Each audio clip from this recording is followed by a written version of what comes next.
Hi hello ಹೇಗಿದ್ದೀರಾ ಎಲ್ಲರೂ hope ಎಲ್ಲರೂ ಚೆನ್ನಾಗಿದ್ದೀರಾ ಅಂತ. ಎಸ್, ನಾನು ಕೂಡ ತುಂಬ ಚೆನ್ನಾಗಿದ್ದೀನಿ. Welcome back to my YouTube channel. ಇನ್ನು ಯಾರೆಲ್ಲ ನನ್ನ ಚಾನಲ್ಗೆ ಸಬ್ಸ್ಕ್ರೈಬ್ ಆಗಿಲ್ಲ ದಯವಿಟ್ಟು ಚಾನಲ್ನ ಸಬ್ಸ್ಕ್ರೈಬ್ ಮಾಡಿಕೊಂಡು ವಿಡಿಯೋನ ನೋಡಿ ಅಂತ ಹೇಳ್ತಾ ಇವತ್ತಿನ ಡೇನ ಸ್ಟಾರ್ಟ್ ಮಾಡ್ತಿದ್ದೀನಿ. ಇದು ಕಂಪ್ಲೀಟ್ಲಿ ವೆಡ್ನೆಸ್ಡೇ ವ್ಲಾಗ್ ಆಗಿರುತ್ತೆ. ನನಗೆ ಸ್ವಲ್ಪ ಟೈಮ್ ಇರಲಿಲ್ಲ, ಪ್ರಮೋಷನ್ಸ್ ಇತ್ತು, ಹಾಗಾಗಿ ನಾನು ವೀಡಿಯೋನ ಅಪ್ಲೋಡ್ ಮಾಡೋದು ಸ್ವಲ್ಪ ಲೇಟ್ ಆಗ್ತಿದೆ, ದಯವಿಟ್ಟು ಕ್ಷಮಿಸಿ. ಆ್ಯಂಡ್ ಇವತ್ತಿನ ವ್ಲಾಗ್ ಏನಪ್ಪ ಅಂತ ಹೇಳಿದ್ರೆ, ಗೌರ್ಮೆಂಟ್ ಹಾಲಿಡೇ ಇದ್ದಿದ್ದ ಕಾರಣ ನಾವು ಹಾಸ್ಪಿಟಲ್ ಹೋಗ್ಬೇಕಂತ ಪ್ಲ್ಯಾನ್ ಮಾಡ್ಕೊಂಡಿದ್ವಿ. ಆಲ್ ಆಫ್ ಅ ಸಡನ್ ಏನಕ್ಕಪ್ಪ ಹಾಸ್ಪಿಟಲ್ ಅಂತ ಯೋಚನೆ ಮಾಡಬೇಡಿ. ಸಡನ್ ಅಂತ ಏನಿಲ್ಲ, ತುಂಬ ದಿನದಿಂದ ಪ್ಲ್ಯಾನ್ ಇತ್ತು, ಬಟ್ ಏನಕ್ಕೆ ಪೋಸ್ಟ್ಪೋನ್ ಆಗ್ತಿತ್ತು ಅಂತ ಗೊತ್ತಿಲ್ಲ. ಇವರಿಗೆ ಹಾಲಿಡೇಸ್ ಇರ್ತಿರ್ಲಿಲ್ಲ, ವೀಕೆಂಡಲ್ಲಿ ಹಾಲಿಡೇಸ್ ಇರ್ತಿತ್ತು, ಬಟ್ ಆವಾಗ ಹೋಗೋದಕ್ಕೆ ಆಗ್ತಿರ್ಲಿಲ್ಲ, ಹಾಸ್ಪಿಟಲ್ ಕ್ಲೋಸ್ ಇರ್ತಿತ್ತು, ಅಥವಾ ನಮಗೆ ಬೇಕಾಗಿರೋ ಡಾಕ್ಟರ್ಸ್ ಸಿಗ್ತಿರ್ಲಿಲ್ಲ, ಹಾಗಾಗಿ ಮುಂದೆ ಹೋಗ್ತಿತ್ತಷ್ಟೇ. ಬಟ್ ಇವತ್ತು ಲೀವ್ ಗೌರ್ಮೆಂಟ್ ಹಾಲಿಡೇ ಇತ್ತಲ್ವ, ಸೊ ಏನೂ ಪ್ರಾಬ್ಲಮ್ ಇಲ್ಲ ಅಂತ ಹೇಳಿ ಡಾಕ್ಟ್ರ್ ಹತ್ರ ಇರ್ತಾರಾ ಇರಲ್ವಾ ಏನು ಅಂತೆಲ್ಲ ತಿಳ್ಕೊಂಡು ನಾವು ಹೊರಟಿದ್ವಿ. ಏನಿಲ್ಲ, ಪೇಷಂಟ್ ಯಾರು ಅಂತ ಗೊತ್ತಾಗಬೇಕು ಅಂದರೆ ವಿಡಿಯೋನ ಕೊನೆಯವರೆಗೂ ನೋಡಿ, ನಿಮಗೆ ಗೊತ್ತಾಗುತ್ತೆ ಪೇಷಂಟ್ ಯಾರು ಅಂತ. ಏಕೆಂದರೆ ಎಲ್ಲರೂ ತುಂಬ ಆ್ಯಕ್ಟಿವ್ ಆಗಿ ಹಾಸ್ಪಿಟಲ್ಗೆ ಹೊರಟಿದ್ವಿ, ಹಾಗಾಗಿ ಹೇಳ್ತಾ ಇರೋದು ಅಷ್ಟೇ. ನೀವು ಹುಡುಕ್ತಾ ಇರ್ತೀರ ಅಲ್ವಾ ಪೇಷಂಟ್ ಯಾರು ಅಂತ. ಸೊ ಹಾಸ್ಪಿಟಲ್ಗೆ ಬರಬೇಕಾಗಿದ್ದು ಮೈಸೂರಲ್ಲಿರುವಂತಹ ಅಗಸ್ತ್ಯ ಹಾಸ್ಪಿಟಲಿಗೆ. ಸೊ ಸ್ಟಾರ್ಟಿಂಗ್ ಇಲ್ಲಿಗೆ ಬರೋ ಪ್ಲಾನ್ ಏನು ಇರಲಿಲ್ಲ, JSS ಅಥವಾ ವಾತ್ಸಲ್ಯದಲ್ಲಿ ನನ್ನ ಮಗನ ಡೆಲಿವರಿ ಆಗಿತ್ತು. ಸೊ ಹಾಗಾಗಿ ವಾತ್ಸಲ್ಯ ಹೋಗೋಣ ಅಂತ, ಬಟ್ ಅಲ್ಲಿ ನಮಗೆ ಬೇಕಾಗಿರೋ ಡಾಕ್ಟರ್ಸ್ ಸಿಗಲ್ಲ ಅಂತ ಹೇಳಿ ಪೇಷಂಟ್ ಇಲ್ಲಿದ್ದಾರೆ.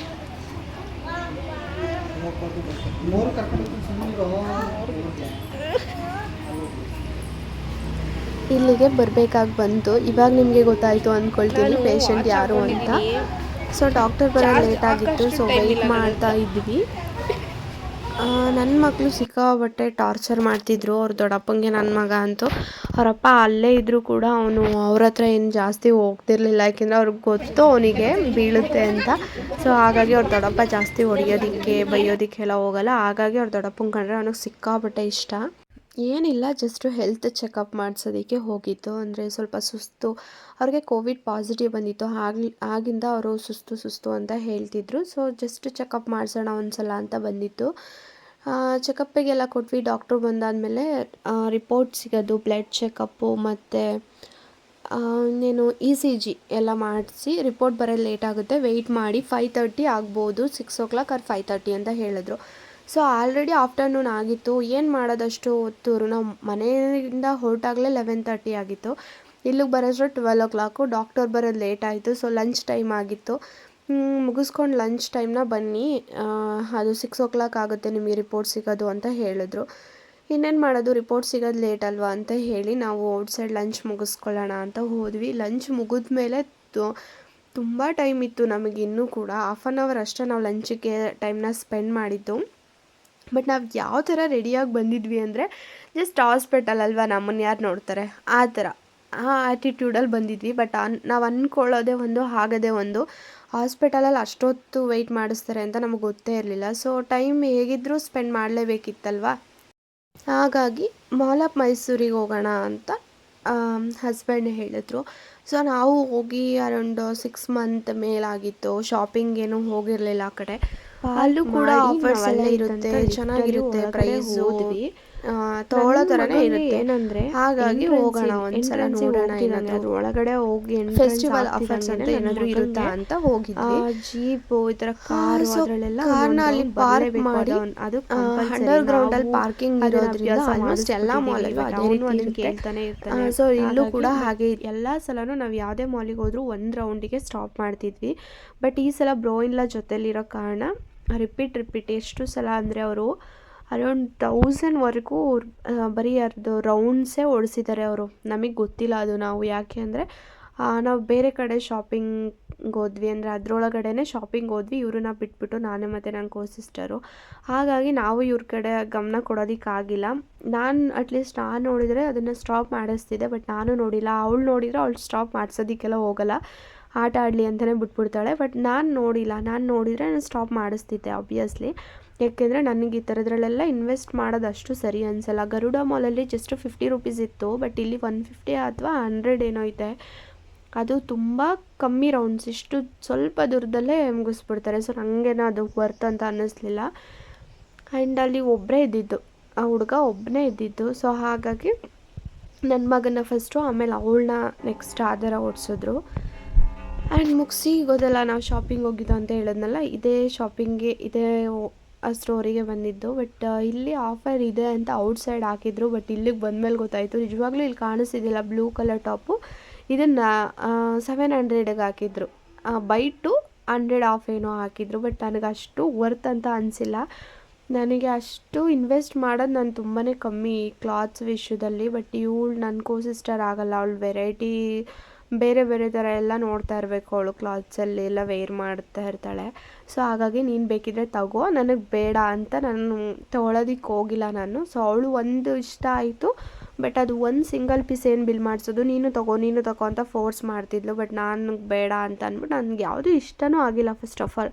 ಹಾಗಾಗಿ ನಾನು ಕೂಡ ಶಾಪ್ ಮಾಡೋದಕ್ಕೆ ಹೋಗಿಲ್ಲ. ಅವಳು ಅದನ್ನ ಅಲ್ಲೇ ಇಟ್ಟು ಬಂದು ನೆಕ್ಸ್ಟ್ ಸ್ಟೋರಲ್ಲಿ ನನಗೆ ಸಿಕ್ಕಾಬಟ್ಟೆ ಇದು ಒಂದು ಶರ್ಟ್ ತುಂಬ ಇಷ್ಟ ಆಯಿತು. ಸೊ ನಾನು ಬ್ರೋ ಇನ್ಲಾಗೆ ಕೊಡ್ಸೋಣ, ನಾನು 6 ಇಯರ್ಸಿಂದ ಏನೂ ಕೊಡಿಸಿರಲಿಲ್ಲ. ಹಾಗಾಗಿ ಈ ಶರ್ಟ್ನ ನಾನು ನನ್ನ ಓನ್ ದುಡ್ಡು, ಅಂದರೆ ನನ್ನ ಪ್ರಮೋಷನ್ ಅಮೌಂಟಲ್ಲೇ, ಈ ಪೇಯ್ಡ್ ಪ್ರಮೋಷನ್ ಇದೆಯಲ್ಲ, ಸೊ ಆ ಅಮೌಂಟಲ್ಲೇ ನಾನು ಬ್ರೋ ಇನ್ಲಾಗೆ ಶರ್ಟ್ ಕೊಡಿಸ್ದೆ. ಟ್ವಿನಿ ಮಾಡೋಣ ಅಂತ ಹೇಳಿ ಅವ್ರಿಗೊಂದು ಶರ್ಟು, ಹಸ್ಬೆಂಡಿಗೆ ಒಂದು ಶರ್ಟ್ ತೊಗೊಂಡೆ. ಬಟ್ ಅವರು ನಾನು ಏನೇ ಕೊಡಿಸಿದ್ರು, ನಾನು ಎಲ್ಲಿಗೆ ಕರೆದ್ರು ಕೂಡ ಅವರು ಒಂದು ನೆಗೆಟಿವ್ ಆಗಿ ಕೂಡ ಮಾತಾಡಲ್ಲ, ತಿರುಗಿಸಿ ನಾನು ಹಾಕ್ಕೊಳ್ಳಲ್ಲ, ನನಗೆ ಬೇಡ ಆ ಥರ ಎಲ್ಲ ಆ್ಯಟಿಟ್ಯೂಡಲ್ಲಿ ಮಾತಾಡಲ್ಲ. ಅಷ್ಟು ಸಾಫ್ಟು ಮನುಷ್ಯ ಅವರು. ಯಾಕೆ ಅಂದರೆ ನಾನಂದರೆ ಅಷ್ಟು ಭಯನಾ ಇಲ್ಲ ರೆಸ್ಪೆಕ್ಟಾ ಅದು ನನಗೆ ಗೊತ್ತಿಲ್ಲ. ಬಟ್ ಅದು ಮುಗಿಸಿ ನಾವು ಬಂದಿದ್ದು ಕಾಸ್ಮೆಟಿಕ್ಸ್ ಸ್ಟೋರ್ಗೆ. ಇದ್ರ ನೇಮ್ ಕ್ಯಾಪ್ಚರ್ ಮಾಡೋದು ಮರ್ತೋಗಿದ್ದೀನಿ, ಹಾಗಾಗಿ ನನಗೆ ನೇಮ್ ನೆನಪಾಗ್ತಿಲ್ಲ. ಅಲ್ಲಿ ಇಷ್ಟೊಂದು ಸ್ಟೋರ್ಸ್ ಇರುತ್ತೆ, ಅದನ್ನೆಲ್ಲ ನೆನ್ಪಿಟ್ಕೊಳ್ಳೋ ಅಷ್ಟು ಮೆಮೊರಿ ಪವರ್ ನನ್ನ ಹತ್ರ ಇಲ್ಲ. ಹಾಗಾಗಿ ನಾನು ನೀ ಅಪ್ಪ ಒಬ್ಬನೇ ಹೋಗ್ಬಿಡ್ತಾ ತೋರಿಸಿ ಕಂಫರ್ಟ್ ಇದ್ದರೆ ನಿಮಗೆ ಇಷ್ಟ ಆದರೆ ತೊಗೊಳ್ಳಿ ಅಂತ ಹೇಳ್ತಾರೆ. ಸೊ ಅಲ್ಲಿ ನಾವು ನನ್ನ ಥರ ಫೌಂಡೇಶನ್ ತೊಗೊಂಡ್ವಿ ಆ್ಯಂಡ್ 2 ಲಿಪ್ಸ್ಟಿಕ್ ತೊಗೊಂಡ್ವಿ. ಅದು ಒಂದು ಲಿಪ್ಸ್ಟಿಕ್ ಬಂದು 900 ಇತ್ತು. ಬಟ್ ಅದು ಬ್ರ್ಯಾಂಡ್ ಯಾವುದು ಅಂತ ನಂಗೆ ಸರಿಗೆ ನೆನಪಿಲ್ಲ, ನೋಡಿ ನಾನು ಮತ್ತೆ ಬೇಕಾದರೆ ಅಪ್ಡೇಟ್ ಮಾಡ್ತೀನಿ ನಿಮಗೆ. ಆ್ಯಂಡ್ ಅಲ್ಲಿ ತೊಗೊಂಡು ಬ್ರೋ ಲಾಸ್ಟಲ್ಲಿ ನಮಗೆ ಕಾಲ್ ಮಾಡ್ತಿದ್ರು, ಬೇಗ ಬನ್ನಿ, ಟೈಮ್ ಆಯಿತು ಬೇಗ ಬನ್ನಿ ಅಂತ. ಸೊ ಬಂದು, ಯಾಕೆಂದರೆ ನಾವು ಆಲ್ರೆಡಿ ರಿಪೋರ್ಟ್ ಕಲೆಕ್ಟ್ ಮಾಡ್ಕೊಂಡಿರಲಿಲ್ಲ, ಸೊ ಬರಲೇಬೇಕಿತ್ತು. ಹಾಗಾಗಿ ರಿಪೋರ್ಟ್ ಕಲೆಕ್ಟ್ ಮಾಡ್ಕೊಳಕ್ಕೆ ಬಂದ್ವಿ. ಹೋಗಾದ್ಮೇಲೆ ಗೊತ್ತಾಯಿತು ಒಳಗಡೆ, ಬಟ್ ಆ ಥರದ್ದೇನೂ ಮೇನ್ ಇಶ್ಯೂಸ್ ಇಲ್ಲ, ಅವ್ರಿಗೆ ವಿಟಮಿನ್ಸ್ ಬಾಡಿಲಿ ಇಲ್ಲ ಅಷ್ಟೇ. ಅದಕ್ಕೋಸ್ಕರ ಸುಸ್ತಾಗ್ತಿದೆ, ಆವಾಗವಾಗ ಕೆಮ್ಮು ಜ್ವರ ಆ ಥರ ಎಲ್ಲ ಬರ್ತಿತ್ತು ಅಂತ ಹೇಳಿದ್ನಲ್ಲ, ಆ ಥರ ಆಗ್ತಿತ್ತು. ಕೋವಿಡ್ ಪಾಸಿಟಿವ್ ಬಂದಮೇಲಂತೂ ಅವರಿಗೆ ಸುಸ್ತು ಜಾಸ್ತಿನೇ ಆಗಿತ್ತು. ಆಗಿಂದ ಅವರು ವಿಟಮಿನ್ಸ್ ಇರೋ ಅಂಥ ಏನು ಹೇಳ್ತಾರೆ ಫುಡ್ಸು ಜಾಸ್ತಿ ಯೂಸ್ ಮಾಡಲ್ಲ ಅವರು ಅಷ್ಟಾಗಿ. ಹಾಗಾಗಿ ವಿಟಮಿನ್ಸ್ ಇಲ್ಲ ಅಂತ ಡಾಕ್ಟ್ರು ಸರ್ರಿಗೆ ಮುಖಕ್ಕೆ ಉಗಿದು ಕಳಿಸಿದ್ರು. ಕಂಪಲ್ಸರಿ ಫುಡ್ಸ್ ಎಲ್ಲ ಫ್ರೂಟ್ಸು, ಮಿಲ್ಕ್ ಆ ಥರದ್ದೆಲ್ಲ ಕಂಪಲ್ಸರಿ ಯೂಸ್ ಮಾಡಲೇಬೇಕು ಅಂತ ಹೇಳಿದ್ರು. ನಾನು ಫಸ್ಟೇ ಹೇಳ್ತಿದ್ದೆ, ಬಟ್ ಅವ್ರು ಯೂಸ್ ಮಾಡ್ತಿರಲಿಲ್ಲ.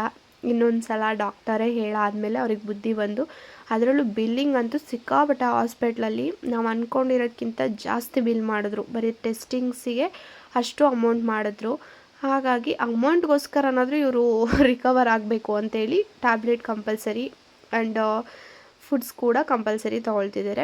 ದೇವ್ರ ದಯದಿಂದ ಮೇಜರ್ ಇಶ್ಯೂಸ್ ಏನೂ ಇಲ್ಲ, ಆರೋಗ್ಯವಾಗಿ ಹೆಲ್ದಿಯಾಗಿ ಇದ್ದಾರೆ ಅಂತ ಹೇಳಿದ್ರು. ಆ್ಯಂಡ್ ಅಷ್ಟೆಲ್ಲ ಮುಗಿಸಿ ಆಲ್ರೆಡಿ ಟೈಮ್ ಆಗಿತ್ತು, 8 o'clock ಮೇಲೆ ಆಗಿತ್ತು. ಸೊ ಡಿನ್ನರೆಲ್ಲ ಔಟ್ಸೈಡೇ ಮುಗಿಸಿ ಮನೆಗೆ ಹೊರಟ್ವಿ. ಬ್ರೋ ಇಲ್ಲ ಸ್ವಲ್ಪ ದೂರ ಡ್ರೈವ್ ಮಾಡಿದ್ರು, ಆಮೇಲೆ ಹಸ್ಬೆಂಡ್ ಕೂಡ ಕಂಟಿನ್ಯೂ ಮಾಡಿದ್ರು. ಇಷ್ಟೇ ಇವತ್ತಿನ ವ್ಲಾಗ್ ಆಗಿತ್ತು. ಮತ್ತು ನಾನು ನಿಮಗೆ ಮುಂದಿನ ವೀಡಿಯೋದಲ್ಲಿ ಸಿಗ್ತೀನಿ. ಇನ್ನು ಯಾರೆಲ್ಲ ನನ್ನ ಚಾನಲ್ಗೆ ಸಬ್ಸ್ಕ್ರೈಬ್ ಮಾಡ್ಕೊಂಡಿಲ್ಲ, ದಯವಿಟ್ಟು ನನ್ನ ಚಾನಲ್ನ ಸಬ್ಸ್ಕ್ರೈಬ್ ಮಾಡ್ಕೊಳ್ಳಿ. ಸಬ್ಸ್ಕ್ರೈಬ್ ಮಾಡ್ಕೊಳ್ಳೋದಕ್ಕೆ ಏನೇನು ಪ್ರಾಬ್ಲಮ್ ಅಂತ ನನಗಂತೂ ಗೊತ್ತಾಗ್ತಿಲ್ಲ. ನಿಮ್ಗೆ ಸಬ್ಸ್ಕ್ರೈಬ್ ಮಾಡ್ಕೊಳ್ಳೋದು ಹೆಂಗೆ ಅಂತ ಗೊತ್ತಾಗಿಲ್ಲ ಅಂದರೆ ನನಗೆ ಇನ್ಸ್ಟಾ ಅಥವಾ FBನಲ್ಲಿ ಡೈರೆಕ್ಟಾಗಿ ಮೆಸೇಜ್ ಮಾಡಿ, ನಾನು ನಿಮ್ಮ ಮೆಸೇಜ್ಗೆ ರಿಪ್ಲೈ ಮಾಡ್ತೀನಿ. ಇಷ್ಟು ಹೇಳ್ತಾ ಈ ವಿಡಿಯೋನ ಇಲ್ಲಿಗೆ ಎಂಡ್ ಮಾಡ್ತಾಯಿದ್ದೀನಿ. ಸಬ್ಸ್ಕ್ರೈಬ್ ಮಾಡಿಕೊಂಡು ವಿಡಿಯೋನ ನೋಡಿ. Thank you.